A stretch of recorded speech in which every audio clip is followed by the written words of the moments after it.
بسم اللہ الرحمن الرحیم۔ دوستو، حضرت عبداللہ کے حسن و جمال کا شہرہ ہر طرف پہلے ہی سے تھا۔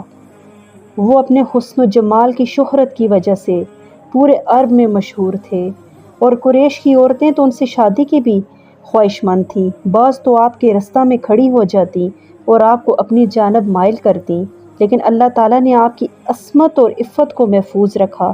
اہل کتاب نے بعض ایسی علامات دیکھ لی تھیں جن سے یہ ظاہر ہوتا تھا کہ آخری پیغمبر صلی اللہ علیہ وآلہ وسلم آپ کی طرف سے پیدا ہوں گے، اس لیے وہ آپ کی ہلاکت کی فکر میں رہتے تھے، لیکن ہر بار ان کو غائب و خاسر ہونا پڑتا تھا۔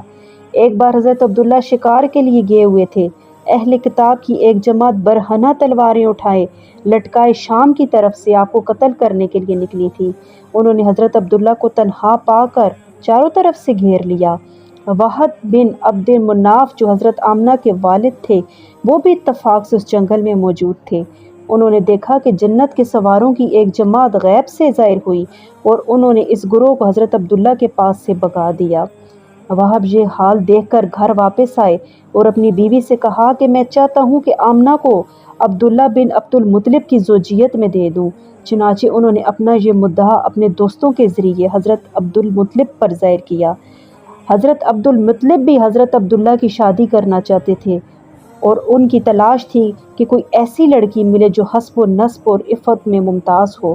چنانچہ حضرت آمنہ بنت وہب میں انہوں نے یہ اوصاف پائے اور پس حضرت عبداللہ کی ان کے ساتھ شادی کر دی گئی۔ سبحان اللہ۔